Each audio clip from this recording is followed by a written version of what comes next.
Mais non mais gros, je sais pas, ça fait genre 2-3 semaines là, j'ai mes fistules au cul qui me démangent comme jamais, je sais pas pourquoi. Il faut que t'essaies de mettre de la pommade, à la limite une pierre ponce ou quoi pour gratter, pour enlever les croûtes, parce que y a un moment ça commence à faire mal quoi. Non mais ouais, j'avoue, puis ça saigne, ça me réveille des fois, c'est n'importe quoi. Putain, attends, v'là Henri. Oh putain, viens on fait genre on parle d'un truc sérieux, genre la crypto-monnaie. Vas-y, crypto-monnaie, bitcoin, nana. Ouais, Bitcoin, Ethereum, Salut les gars! Salut. salut. Je m'y connais pas trop en crypto-monnaie. Est-ce que vous pouvez m'expliquer ce que c'est? Tout d'abord, la crypto-monnaie, c'est une monnaie virtuelle ou une monnaie numérique. Une monnaie numérique, c'est stocké sur des interfaces indépendantes des comptes bancaires. En fait, la crypto-monnaie utilise la technologie peer-to-peer, c'est-à-dire qu'elle n'est pas hébergée sur un serveur central, mais sur les machines des utilisateurs. La crypto-monnaie utilise aussi la cryptographie afin d'être inviolable. Dans cet exemple de chiffrement symétrique, les données sont chiffrées et sont lisibles seulement grâce à la clé d'encryption partagée par les deux supports. Le support A va chiffrer les données, tandis que le support B va les déchiffrer. C'est super tout ça, mais pourquoi on fait de la crypto?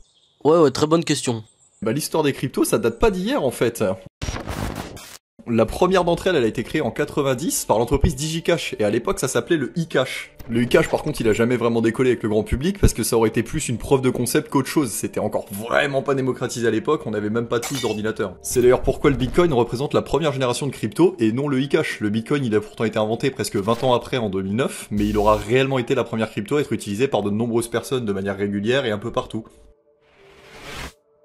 Après l'arrivée du Bitcoin, d'autres cryptos ont commencé à voir le jour, notamment la seconde génération représentée par l'Ethereum. La principale différence de cette génération avec la précédente est qu'elle donne la possibilité pour un utilisateur d'ajouter aux transactions des fonctions supplémentaires, codables directement sur la blockchain.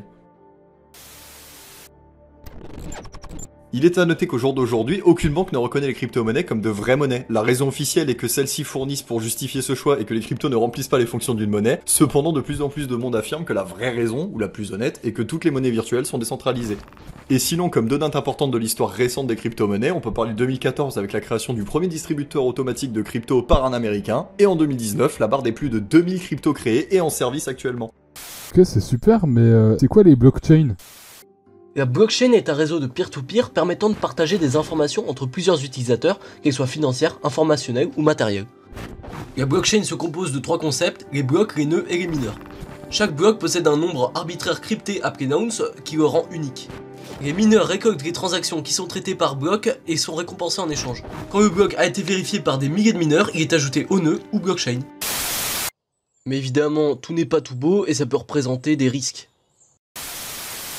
Tout premièrement, l'investissement dans la crypto-monnaie représente un très grand risque en perte capitale. Pour donner un ordre d'idée, le cours du Bitcoin est passé de 19 000 $ le 24 novembre 2020 à 17 000 $ le 27 novembre 2020. De plus, les crypto-monnaies ne sont pas placées sous l'égide des banques centrales. L'État essaie de réglementer ce phénomène.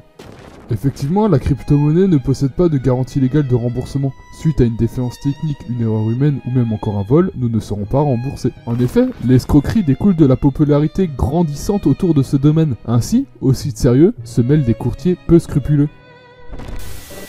Néanmoins, il existe des méthodes pour remédier au risque. Avant de se lancer, il faut bien comprendre le fonctionnement de la blockchain. Puis, choisir les bons supports d'investissement. Ensuite, prendre soin de diversifier vos placements. Et enfin, vérifiez toujours la légitimité des courtiers, plateformes ou autres intermédiaires. Bon, je pense que je vais me lancer dans la crypto-monnaie. Ouais mais bon, fais pas comme FTX.